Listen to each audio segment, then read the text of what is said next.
to cut this off the tree, or else you wouldn't believe I'm growing this in Vancouver. I got this. I got grapefruit and Italian blood oranges. Check this out too. This is an avocado plant that I grew from a nut of an avocado. Okay, what I'm gonna make today is from the Amalfi coastline. So I'm gonna make this limoncello style cookies. I'm gonna make a crostini, or a baguette, Italian baguette from that region, and also a cacciatore of chicken, which is like the name cacciatore is hunter. So I'm gonna make a chicken cacciatore, Napolitana style from the Amalfi coast. As tradition at our COVID-19 stuck in your house Italian or Candice and Michael Galamini recipes, it's tradition to always be drinking full rice, Canada. Salute. The reason I call this the Amalfi Coast Napolitan dinner, my father, who's from Naples, he built this. He made this, not built it, made it. Stainless steel, and it's wicked for to make your baguette. So what I'll do, I'll go like this, real quick with the olive oil. Just a quick dab. So you can do this with anything, or you don't even have to use one of these. It's just this comes out when I pop it out of the oven. You'll see what I'm talking about. I grab some flour, like this. I do the same here. I do the same here, and I put on both sides a little. So I'll shake it, tap it, and voila. What I'll do is I'll make the yeast. They say to use warm water and around a quarter cup. That looks like a quarter cup right there. 1.5, so I'll go one like this, and a half. So see how I mix it all together, and it's like warm milk chocolate or something. I heard a little trick when I was in Napoli that less air in it, I don't know what it's supposed to do, but you let it sit for like this for like 15-20 minutes until it really bubbles up. I'm gonna put around 2.5 cups of flour.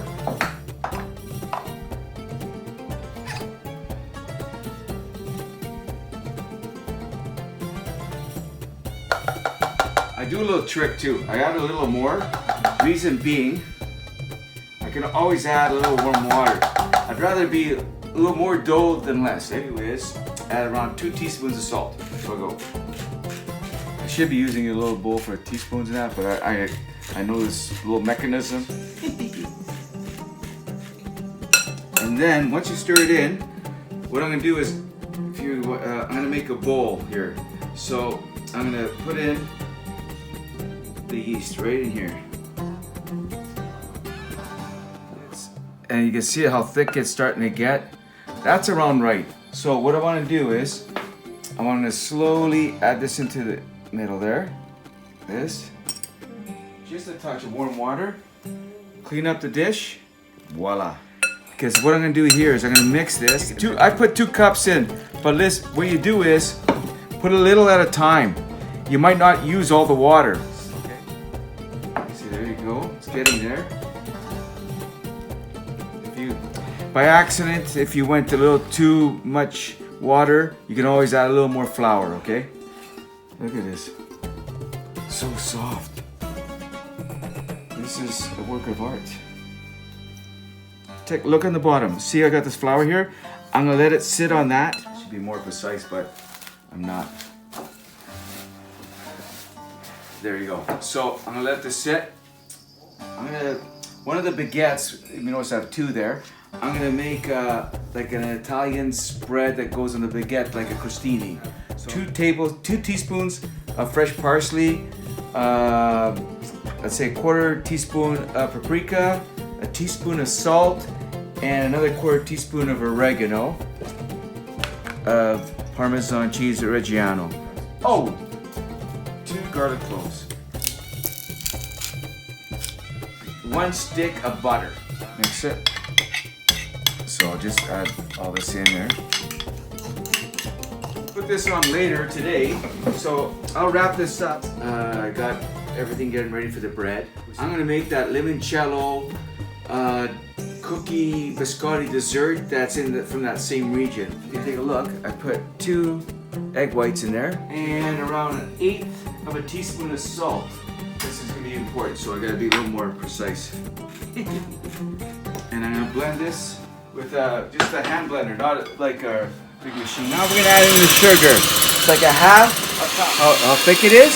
So we can stop right there for now. And what we're going to do is we're going to add 4 cups of flour. If you're wealthy enough, you buy almond flour, but so slowly put this in. Here's the lemon lime I got from my tree on my deck.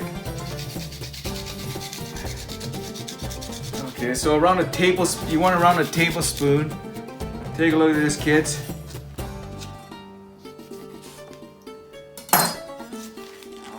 I'm gonna squeeze this. Take a look at this. This is my mom's limoncello. This is how much is left. I gotta make 1/3 of a cup. Oh, I guess, what the heck. There you go. Wow. So we're gonna put in 4 cups of flour. So we're gonna add, just mix this. Now what I'm gonna do is, I'm gonna add the mix and the almonds. So I'll put the almonds in first. Then I'll add slowly the limoncello mix. We have the mix. I added actually more limoncello because it was dry. So this has got very high alcohol. And I'll go 350 degrees. You're gonna bake this for like 25 minutes, okay? I'd say like this, just a knife like this. This. Put one here. Then I got the dough for this limoncello biscotti cookies. Put these 2 in, and while that's happening, my Italian baguette crostini dough. So now it's been around half an hour, 40 minutes. Look at this, oh my gosh. I'll put this all in here. That, nice and soft. Need a little more flour. There you go. And you want to knead it like 3 or 4 times. That's all you want to do. So what I'm going to do is I'm going to coat this real quick. Just coat because this is where it's going to sit on. Oh yeah. It's so soft. Oh my gosh. I can feel the bubbling. And then what I do is, so I go on the side that it's not any flour. So it goes like this. Then I wrap it up. And I'm going to let this rise for around 1 to 2 hours. It's been around 25 minutes or so. Pull these out, let them cool off for like 15-20 minutes. Oh, look at them. Oh my gosh, they smell unreal. And I'll go like this. So I'll just start shaking around. Bellissima, amore. Hey, voila. Okay, so I'm gonna put a little bread flour here. Now we're gonna take this dough out. It's been around an hour, but I'm gonna sit another hour in my baguette container here. I'm gonna knead it one more time. It's so soft, oh my gosh. So I'll cut this in half. Pretty close? No, not even. There you go. Get in there. What I do too is yeah. Okay, so I'm gonna roll this. So I'm gonna roll this, and I'm gonna make the Italian baguette. It's like just about like when you're making gnocchi. Rolling until I get it around the length of my baguette, like this. And then you do the same here, right here.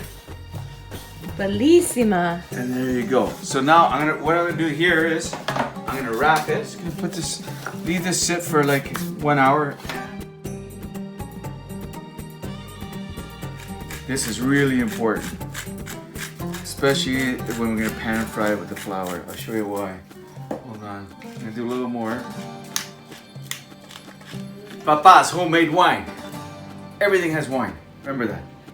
Okay, so now while the baguettes are waiting to rise for the next hour or so, this was had in the fridge, the white wine, pepper and salt, just a touch of paprika. I just thought about this. Just give it some color, a little more color. Why not? Let's kick it up a notch, guys. Dab each one, okay, like this. Do another one, like this. And what we're gonna do is just for around 5 minutes on each side, We're gonna brown it. And don't move them. That's the whole trick is to have trust and don't touch them. So it's been now 5 minutes. I flipped it over. So let me check to see if I did it properly. Oh my gosh. And I'm gonna use this oil base to make the sauce that's gonna go on top of the cacciatore. Trick to making a baguette, okay? You get a tray like a cookie sheet like this. Put it on the bottom. Fill up the whole cookie sheet. Get a knife. It has to be really sharp, okay? And do this. Just go little cuts. Get some cuts, deep cuts, like this. So there you go. Take a look. So like that. So we're gonna put it into the oven. Remember, you got the look at it. See the water boiling, the steam going. Look at that. Exactly what I'm looking for. And we'll put it in there for like good 20 minutes. Okay, so now that we got the baguette getting cooked in the oven, I'm gonna start working on the cacciatore sauce. So what you wanna do is cut a whole onion. Okay.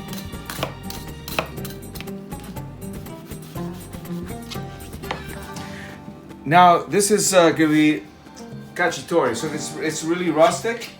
Okay, so what we're gonna do here is just doesn't have to be really, precise. Just like this, nicely cut. See how it dices up really good?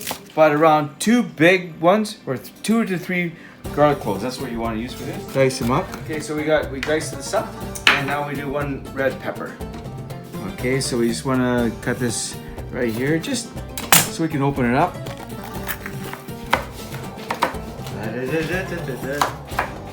Since it's rustic, we don't have to be precise. So, I don't have any dry oregano, so I'll use some fresh from the garden. I'm gonna just dice up to make a teaspoon and a half of fresh oregano. Okay, so now that I got it heated up, the oils from the chicken that I was grilling, you want to put a bed of white onions first. The whole idea of putting the white onions first, you don't want to burn the garlic or the red peppers because they actually grill quicker. So I'll put this in for now, and then the garlic. Now that's just starting to cook up a little. It's been a couple minutes because you want to do this around 5 minutes before you put in the tomato sauce. Now we put the salt and pepper. Add around a cup of wine. What I'll do is I'll add the tomatoes. I'm using diced tomatoes in the sauce. Mix it in. I'm going to add in around the cup of the chicken or turkey broth. Homemade. Homemade. Just because I have this amount of chicken breast, I'm going to use around a teaspoon and a half of capers. And last but not least, the oregano. A lot of people say to put herbs at the beginning while you're making all your stews and whatever. Honestly, when you put it at the end, you get the most flavors come out. I also added a little more salt because I tasted it and I thought maybe it needed more love. A little touch more pepper. So I'm bringing it to a boil, and then as soon as I bring it to a boil, I'm gonna turn it down to simmer and add in the chicken. The sauce boiling, I'm gonna put the chicken in. We're gonna, as soon as it's all in, we're gonna put it down to simmer and let it cook the whole chicken through for another half hour. Can't wait for the ending.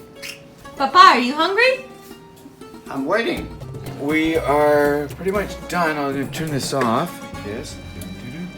And here we go, and we put the last one in right here.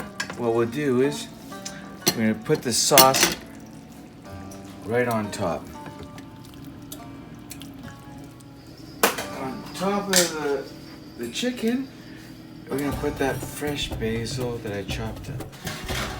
Fresh done. Oh yeah, look at that. Okay, to make it look like you buy at the store, you go like this, and voila. We'll have 1 baguette. We're gonna make a crostini. Like, listen to that sound. You saw me making the baguette. I'm gonna make a crostini. So how you make a crostini? And we'll cut this like right down the middle. And here's that. Remember that sauce we made up earlier today? And we're gonna do here all of them like this. We add some Parmigiano Reggiano just to give it some love. Boom. Fast, because we got the other dinner ready. Go up on the top shelf. Like I said, for a minute or two. Spin around a minute, minute and a half. I'm gonna pull them out right there. Look, it burns the paper because it's on broil. Oh my gosh. These are incredible, man. Hey, baba. Buon appetito! Evviva!